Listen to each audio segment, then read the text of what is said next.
Hi guys, this is chapter 5.2. Some of these questions are just memorization. Let's get started. What is the kinetic theory of gas state? Gas particles collide with the walls of the container to exert a pressure. Memorize that.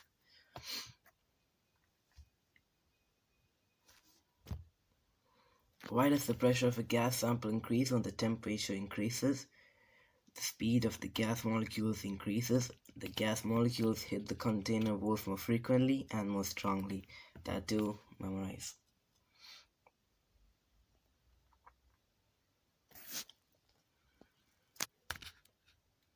We show the following are true. The temperature of negative 273.15 Celsius is 0 Kelvin. The size of a Kelvin degree is the same as that of a Celsius degree, as in they're proportional. When you change it by 1, when you change the Celsius by 1, the Kelvin changes by 1. 0 Kelvin is the temperature at which the volume of an ideal gas becomes 0. Memorize those. Okay. This one, the lower the molar mass, the higher the speed. So A has only 4 as the molar mass, so it is the fastest, while C has 71, so it is the slowest. Okay, now we have to understand that at the same temperature, two gases have the same average kinetic energy. So at 25 Celsius, the average kinetic energy of A is equal to the average kinetic energy of B.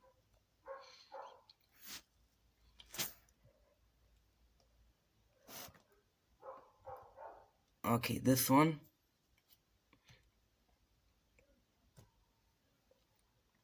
the pressure stays the same, but then the temperature increases, and when under constant pressure, when the temperature increases, the volume increases. So here we've expanded the container as the temperature increases. Now there is more space, so there is a greater volume.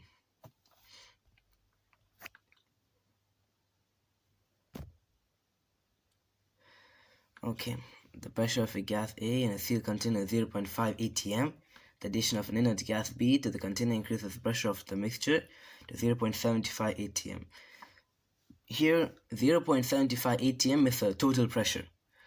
Partial pressure, by adding the partial pressures, we get the total pressure. So gas A is 0.5. So gas B will be 0.75, which is the total, minus gas A. So 0.75 minus 0.5, we get 0.25 for the partial pressure of gas B. Now total pressure, like I said, is the total. It's the sum of all the partial pressures. So 0.5 plus 0.6, we get 1.1. Here we have to use this rule. Partial pressure over the total pressure. So 0.75 over 1.5 gives us 1 over 2, which is 0.5, and like that 0.3 over 1.5 gives us 1 over 5, which is 0.2, and 0.45 over 1.5 gives us 3 over 10, which is 0.3. Okay, so here we have the mass, we have the molar mass, and they want the mole fraction. So the rule for mole fraction is the amount of moles for one gas, for a specific gas, over the total amount of moles. So we can find the moles for helium, which should be mass divided by molar mass to find the moles. So 4.8 divided by 4 will give us diatomic. So 4.8 divided by 8 will give us 0.6. So as a mole fraction, we have to write it as 0.6 out of Right, for this one, mole fraction is the number of moles for a specific gas over the total number of moles. So for example here, helium 4.8, so we can do 4.8 over 4, which is the molar mass, to find the moles of helium. We will get 1.2. Now that is 1, that is just one of the three.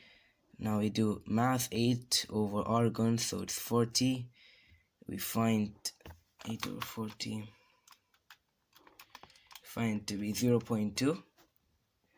And then 12 over 20, which is 0.6.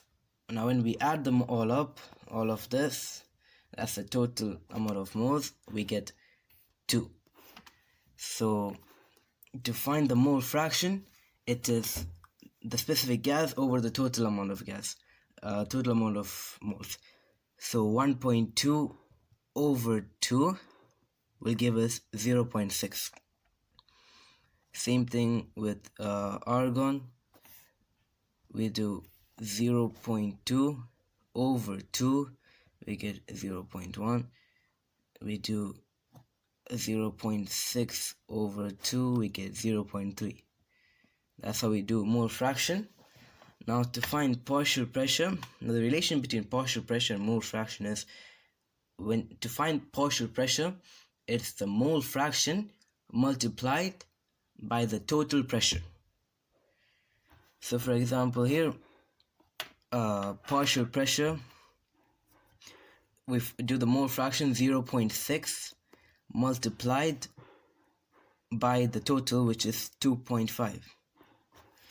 Put that on the calculator, 0.6 multiplied by 2.5, we get 1.5. 0.1 multiplied by 2.5, we get 0.25. 0.3 multiplied by 2.5, we get 0.75. That's all for that one.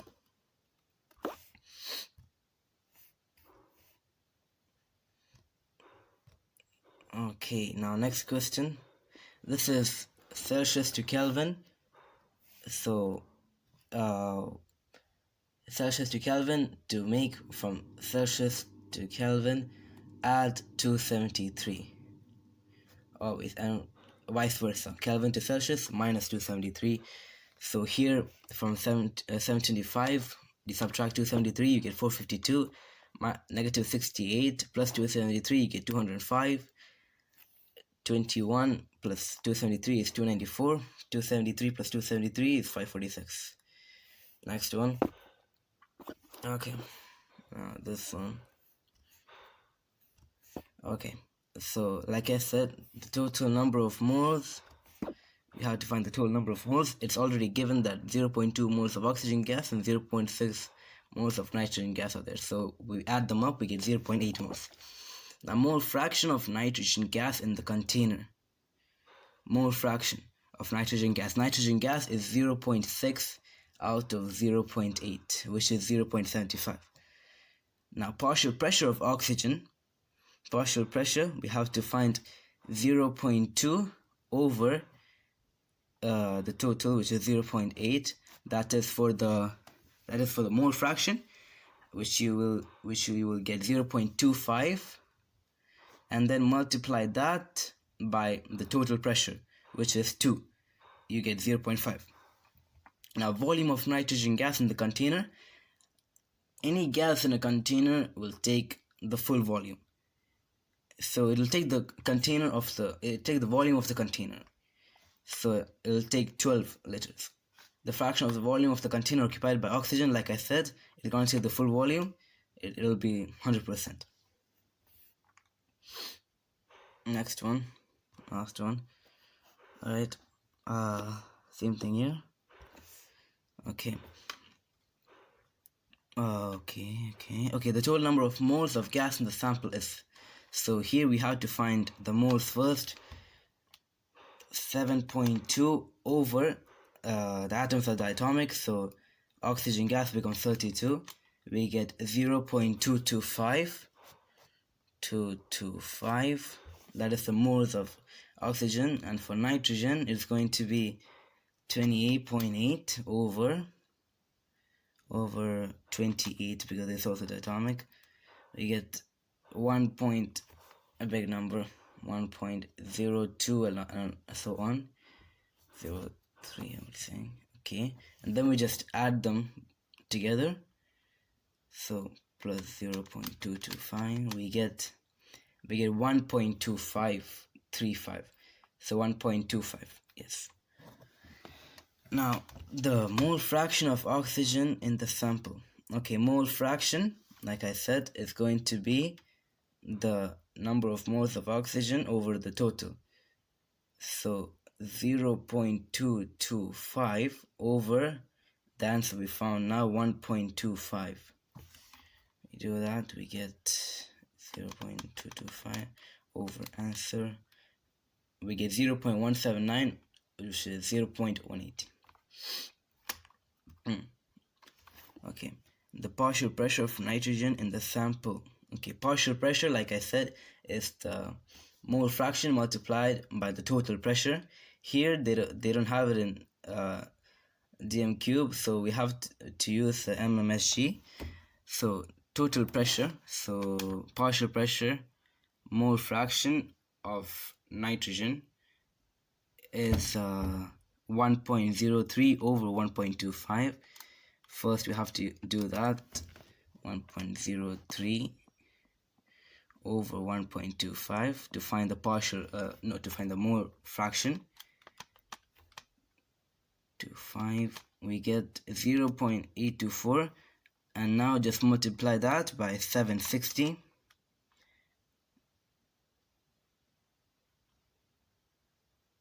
I got 6.24. Yeah, when we use the approximate value that we get in the exact value, we will get 625. So yeah, that's it for that. And then the percentage of oxygen by mass, it's basically the mass of oxygen over the total mass. So 7.2 over 7.2 plus 28.8, which we get is 36. So we get 0.2, but they want it in percentage, so we multiply by 100, we get 200. I mean 20%. Okay, that's it for this one. We go on to chapter 5.3.